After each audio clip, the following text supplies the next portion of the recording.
ወንድም አላት ወይ ብለው ሲጠይቋቸው ምናልባት የጠነሰሱትም ሴራ ሊኖር ይችላል።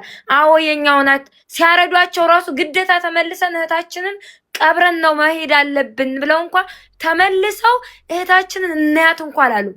ይሄ ገጠር ልጅ የሚባለው አፉን ዘግቶ ለሚጠየቀው ነገር ሁሉ መልስ ቢሰጥ ይሻለዋል። አፋላይ ብሎ እንዳይሞጣሞጥ ከነሰኢድ ጋር በተለይ ከሰኢድ ጋር ይኸውልሽ ነጃት እዛ ቦታ ላይ ጭራሽ ትቷትም ለምንድን ነው ሄደው ባላው መንገድ ደግሞ ለንጣናት እናቃታለን። እኛም ወርደንባታልኝ የሚካበድ ቦታ አይደለም። እዚያ ላይ ሲጀመር መርከዝ ላይ የሚተኮሰው እኮ ጫት ተሸክመው ሲሄዱ ምናምን ነው። እንደኛ አይነቶቹ በብራሪ እንጂ የሚመታን እኮ ሁን ብሎ ለባህርተኛ የሚተኮስ ጥይት የለም። ማንን ነው የሚያጃጅሉት? እና እዛ ቦታ ላይ ለምንድን ነው ትቷት ሄደው ነው? 7 ነፍጠኛው 7-8 ጎረምሳ ሆነው እንዳው ያችን እህታቸውን እየጎተቱ ማውጣት አቅቷቸው ነው። አንድ ቂጣ እየተጎራረሱ እየተካፈሉ እየበሉ ሂደው በአንድ ሃይላንድ ውሃ እየተቀማመሱ እየተካፈሉ ሂደው እየጠጡ በአንድ ሃይላንድ ውሃ እየጠጡ ያገልሽ ተባብለው አፋለን ብሎ ደግሞ ያወራል። እንደ ቀፋፊ ጭራሽ ደግሞ የትም ቢሆን እኮ ይሞታል ይላል። አማማታችን ማማር አለበታ። ቢያንስ እህታችን የት እንደሞተች ምን አግኝቷት ህይወቷ እንዳለፈም ማወቅ አለብን። ሲጀመር አልሞተችም። ይሄ ሌባ ቅሌታ ሰዎች እኮ እና ደግሞ ይሄን ወረቀት ይዤ መታሰር ስላለብኝ ምናምን እያለ ሲደነፋ ነበር። መጎረር ለማንም አይጠቅምም። ሲገባ ነፃ እንደሆንክ እንኳን ራሱ ለማጣራት አመት ከ6 ወር 2 አመት 3 አመት ሁሉ የሚወስድበት ሰው አለ። እዚህ ሀገር እስር ቤት ስትገባ ነገሩ እስከተጣራ ድረስ እናያለን። ወረቀት ተበላሽቶ ኢትዮጵያ መወርወር ኢትዮጵያ እኮ ሀገሩ ነው የሚገባው። ህጋዊ መሆን ራሱ እዚህ ሀገር ፈተና ነው ከገባው ለሚጠየቅ። አሁን ራሱ በፌክ አካውንት ቁጭ ብሎ እያዳመጠ ይሆናል። መጥቶ ለሚጠየቀው ነገር ሁሉ መልስ ይስጥ። ምንም የሚያውቀው ነገር ከሌለ እህታችን ከተገኘች በኋላ እውነታው ሲወጣ እኛ የገጠርን ልጅ ይቅርታ እንጠይቀዋለን ሁላችንም። ሲጀመር እኛ የመሰለንን ነው የጠየቅነው። መጠየቅ ያለብን ነገር ነው የጠየቅነው። መጥፎ አልተናገርነው። ለሱ ክፋም እንዲደርስበት ምንም ነገር እያደረግን አይደለም። ልጆች አይተዋት ልጆች አይተዋት ያለችበትን ሁኔታ አይተው የተናገሩ ልጆችን ወሬ ሰምተን ነው እንጂ የመሰለንን ምናምንማ አይደለም እኮ ትክክለኛ ቦታው ሰማኝማ። ቪዲዮ ስራ አንድ ጊዜ ቪዲዮ ስራ ብለው ነው የሰራሁት። አንድ ጊዜ እነሱ ስራ አላሉኝም። እሱ የእውነት ሰው ቢሆንም ማኑሮ ማለት ነው ሞታለሽ ቪዲዮ ብሎ ለቤተሰብ ቪዲዮ ሰርቶ ለቤተሰቦቿ እንዲደርስ ሲያደርግ ያልፈራ ሰውዬ ዛሬ ላይ ወጥቶ ታዲያ አለች ብሎ እንኳን አለች እየተባለ ነው ብሎ እንኳን እንደ አንድ ስደተኛ እንደ ሀገሩ ልጅ ቪዲዮ እንኳን እንዴት አልሰራም? ሚስኪን ነው ምናምን አትበሉ። ደግሞ መርዞች እንደውም እነዚህን ዝምተኛዎችን ነው መፍራት። ተጨማሪ ደግሞ እዛ ቦታ ምንም ማድረግ አይችልም ለምትሉ ንቄት ምንም አያመጡም ብሎ ነው የሚሆነውን እናያለን። ንቄት ላይ 3 ቀናት ከደሙ ነፃ ከሁሉም ነገር ነፃ የሆነ ሰው ናሲባል ይመጣል። በቪዲዮ ሁሉ ወጥቶ እውነታውን መናገር ይችል ነበር እኮ ሌባው ራሱ ትልቁ ራሱ መጥቶ የእውነት ከችግሩ ነገሩ ውስጥ ባይኖርበት ኑሮ ወጥቶ በቪዲዮ ሁሉ እናንተ ፊት ለፊት ተናግሮ ችግሩን ከላይቱ ላይ ማውረድ ይችል ነበር። ግን አይችልም። እንደዛ ቤቱን የለቀቀው እንዲህ ዝም ብሎ መሰለክ ስለሚፈራ እኮ ነው። ችግሩ ስላስፈራው እኮ ነገሩ እየከረረ እየሄደ ስለሆነ ስላወቀ ስለፈራ አይደል እንደ ቤቱን ለቆ የሄደው። ባሏ ደግሞ እኔ አላቅም ባሏ ራሱ አለበት ሂዶ ኮሌታውን አንቆ እንዴት በባልና በሀገር ድርድር አለ እንዴ? እንደዚህ ይደነዝዛል? ወንድ ልጅ በሚስቱ በሀገር ራቸውን ሁሉ ትተው ቁጭ ብለው ስንት ሰው ሰው ለቀን ይሆናል እንደ ሰይድ 24 ሰዓት ሙሉ ደከመኝ ሰለችኝ ሳይል እዚህ ጋር ስራውን ትቶ እየሰራ እየተጋፈጠ ያለው ትላንትና ከትላንት ወዳ ሰውየው ጋር ለምን ሄዶ ምን ነገር አላደረገም? ባልየው ደወልኩ ደወልን አላነሳልንም አለ። ቦታው ለምን አልሄደም? ቦታው ሰፈራቸው ይታወቃል። እዚህ ጉቤራ ነው ምናምን የሚባለው ሰፈር ነው የሚኖሩት ሸዋዎች እንዳለ ጉሜራ ነው ሆሬ ጉቤራ ናቸው እንዳለ ሸዋዬ ጉቤራ ነው የሚኖረው። ባልዮን አሁን ጠይቄው ነበር ስልክ አላነሳም። ባሏ ጠንቅቆ ቤቱን ያውቀዋል። ሰያ ባሏ ቤቱን ጠንቅቆ ያውቀዋል። ቤቱን የሰውየው ቤት ጎይዛ ጅዳ ጎይዛ የሚባል ሰፈር ነው ያለው። ጉሬዛ ጠንቅቆ ያውቃል ቤቱን። ጎይዛ የሚባል ሰፈር ነው ያለው። ልጅቷ ተማግባቷ በፊት ይመች ቤት ነበር ያለችው። አገባችና ቤት ሄደች፣ በዋዲ የሚባል ቦታ ሄደች። ገባ ከማግባቷ በፊት ይመች ቤት ነበር ያለችው። ባሏ ይመች ቤት ጠንቅቆ ያውቀዋል።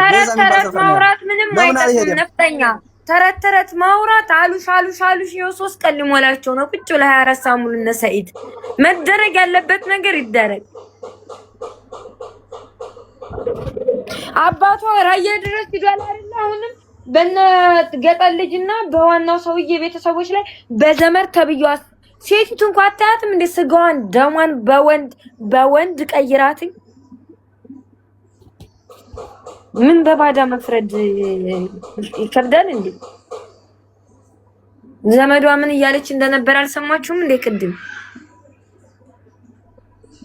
እኛ ወደ መፍትሄው ነው አሁን ነጃት፣ ወደ መፍትሄው ነው አሁን። የገጠር ልጅ ካላካል የገጠር ልጅ በራስ አካውንት እና በፌክ አካውንት እየተከታተልክ እንደሆነ እናውቃለን። አናግባና እየተፈለክ ነው እና መልስ ስጥ።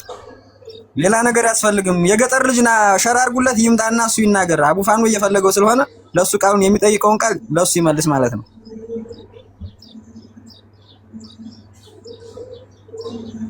መጨቃጨቁ ሌላ ነገር መባባሉ 3 ቀን ምንም ትርጉም የለውም። አቡፋኑም ስራውን ትቶ እንደዚህ የሚሰቃየው አንድ የሰውነቱ ነው እየተወጣ ግዴታው ነው እየተወጣ ያለው። ቴሌግራም ግሩፕ ክሬት አድርገህ ከሆነ እስኪ ጻፍልን። ከዛ በዛ እንሂድና የሆነውን ነገር ማድረግ እንችላለን። አይወለም መቶ የሚናገረውም የለም። የልጅቱ ግፍ ነፍጠኛ እዚህ እኮ ማለት ነው። ሁሉም ሰው አሁን ቴሌግራም ብላችሁ የምትሄዱት ማስረጃ በደንብ ያለበትን ቦታ ሰውየውን ስታገኙት ምናምን እሱ መያዝ ስትችሉ ምናምን ነው። ቴሌግራም ላይ ከሄዳችሁ ማን ነው ስራዬ ብሎ ደግሞ ለሷ ሄዶ ድምጽ እያየናቸው አይደል? እንደ አብረዋት የበሉት የጠጡት ሰዎች ድምጽ መች ሆኑላትኝ እናንተ ብቻ እንጂ። እዚህ ጋር ግን ቪው ስላለ ሁሉም ሰው ድምጽ ይሆናታል፣ ስራችን ይበላሽብናል ብለው ስለሚፈሩ እንኳን ቢያንስ እንደው ርህራሄ እንኳን ቢኖራቸው ብዬ ነው የማምነው እኔ። ቴሌግራም ግሩፕ ክፈቱ። ግሩፕ የምትከፍቱት ስራውን በደንብ ለብቻ የሆነ ነገር የሆነ ፍንጭት ሲኖራችሁን ነው ውሳኔ መወሰን ውሳኔ የምትወስኑበት ነገር ሲኖር ነው።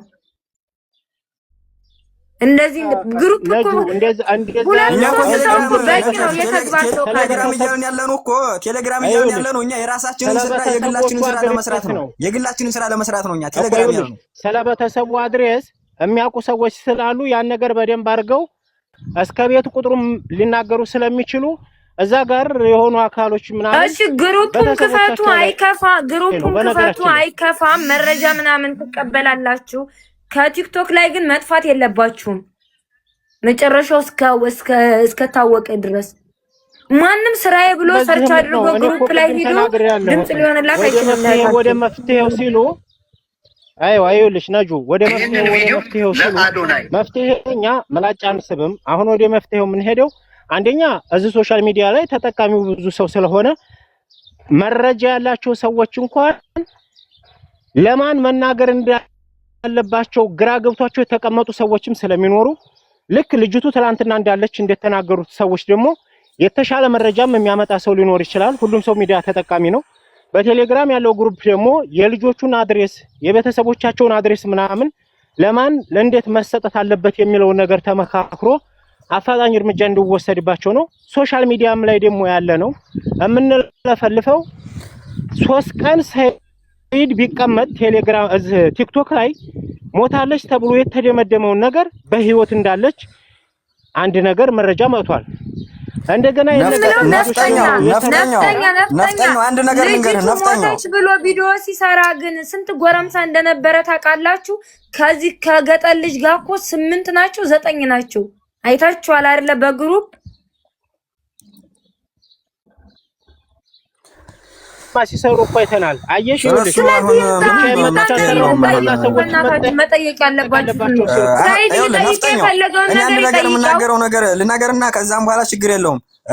ነፍጠኛው ማለት ነው የሸዋ መብረቅ ካለ የሸዋ መብረቅ እኔ ስልኬን በውስጥ ልኬልሃለሁ። ግሩፕን መስርትና ቴሌግራም ላይ ሁላችንንም ጥራን። ከዛ አቡፋኖም የሚሰራውን የራሱን ስራ እዚህ ጋር መስራት ይችላል። ገባህ? ስለዚህ እኛ ደግሞ እዚህ ጋር ከመጨቃጨቅ አቡፋኖም እዚህ ጋር የሚሰራውን ይስራ።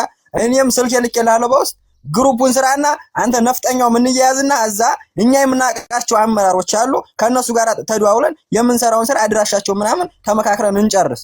አቡፋኖም እዚህ ጋር ይሰራውን የሚጨርሰውን ነገር ይጨርስ። ይሄ ጋር ወሬ ማውራት ምንም ነገር ለኛ የሚቆም ነገር የለውም። የሸዋ መብረቅ ካለ እየሰማይ ከሆነ ከታች ማለት ነው።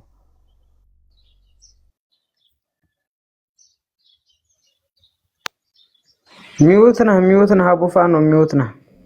እሺ እኛ በምንችለው የሶሻል ሚዲያ ሽፋን ሰጥተናል፣ ወደፊትም እንሰጣለን። አንተውም ዛሬ ተንጫተን ዝም አንልም። በየሄድንበትና እየደወልን በየቦታው መረጃ እያመጣን እንናገራለን። እናንተ እንደ ሀገር ልጅም እንደ ሀገር ሰውም የይመች ቤተሰቦች ጋር ቢሻው በሽምግልና ይሁን ቢሻው በጉልበት ያንን ራሳችሁ ተግባቡ። ግን እኛ አውጥተን ሰጥተናል። ጉዳዩ እኛ ለፍልፈን እንዳንቀር ይመች የሚባለው ግለሰብ ልጅቱን አጣርቶ የሚያስመልስበትን መንገድ እስከሚያመቻች ድረስ አሁን ቅድም እንዳላችሁት በራሳችሁ መንገድ ሄዱ።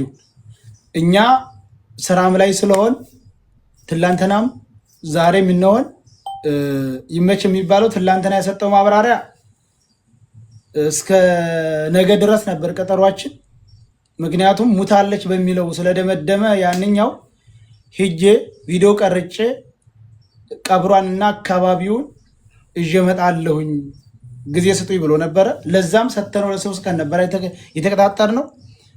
ከሰዓት ላይ መጥተው ልጅቱ ዛሬም ታይታለች ሲሉ ቀብሩን ሳይሆን ልጅቱን ነው የምንፈልገው ብለን ነው እንደ አዲስ የጀመርነው። ዞሮ ዞሮ አሁንም ሁላችሁም እየሰማችሁ ነው። የይመችም ሚስት አለሽ እየሰማሽ ነው። ይመችም አለክ፣ የገጠር ልጅም አለክ፣ ደላሎችም ልኖሩ ትችላላችሁ። እየሰማችሁ ነው ጉዳዩ።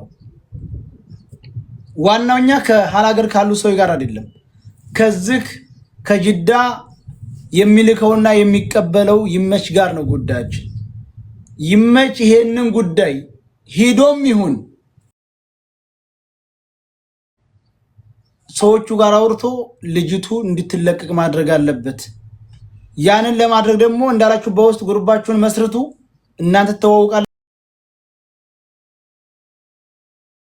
የሸዋ መብረቅም ነፍጠኛ ሁለታችሁ ግሩባችሁን መስርታችሁ እህታችሁ የምትመለስበትን መንገድ መፈለግ አለባችሁ። እዚህ በተቀምጠን አንዱ እያወራ ጊዜ መግደል ነው እንጂ እኛ ደግሞ በምንችለው የሶሻል ሚዲያ ሽፋን ያስፈልግ አለን። ሶሻል ሚዲያ የሚያስፈልገው እንደዚህ እውነትን ለማውጣት ነው። ይመች ቤቱን ዘግቶ ለቆ ሄዷል አሉ። ቤቱን የትም አይገባ ያውቃል። እና ለቤተሰቦቹም የሚያዝን ከሆነ ቤተሰቦቹን የሚወድ ከሆነ አሁን በየጫካው በየከተማው ያለ ሁሉ እየሰማን ነው። ኢትዮጵያ አብዛኛው ተከታይ ከኢትዮጵያ ነው። ይሁን ይሄ ጉዳይ ህዝብ ደርሷል። በኋላ እንዲኮንኩኝ ኑቶሎ አማልዱኝ አስተባብሩ ቢል እኛ የለንበትም። እኛ ለሱም ነው ለልጅቱም ነው።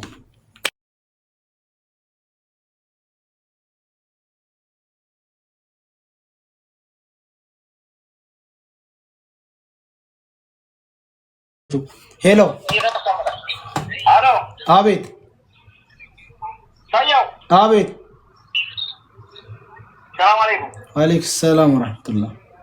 አረበና ትሊብ ላይ አስገባኝ ማከኛ ገባች በኋላ ነው ከሚመች በፊት ወጣችሁ። ጠንቅቆ ነው የሚያውቀው እያንዳንዱ ነገር።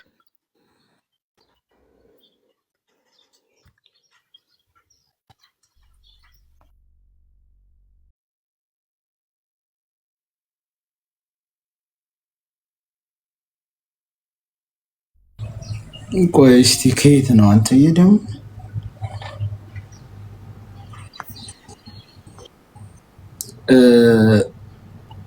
እርግጠኛ ነኝ እየተደዋወለ ነው የሚሆነው። እዳ ኑሮብህ ከሆነ ደግሞ እዳውን እንክፈልለት። ይሄም ጥሩ ነው። እዳህን ክፈል ልጅህን አንለቅም የሚሉ ካለ ያስያዘው ለዳም ከሆነ በአገሯ እዳው ይወጣል ይሰጣል። እዚህ ሶሻል ሚዲያ ላይ ለልጅ ይሰበሰባል። አዎ ይሄም ጥሩ መጥቶ እውነትን ተናገር በሉት። እዳም ኑሮብህ ከሆነ አንሰጥም ያሉት ተናገር።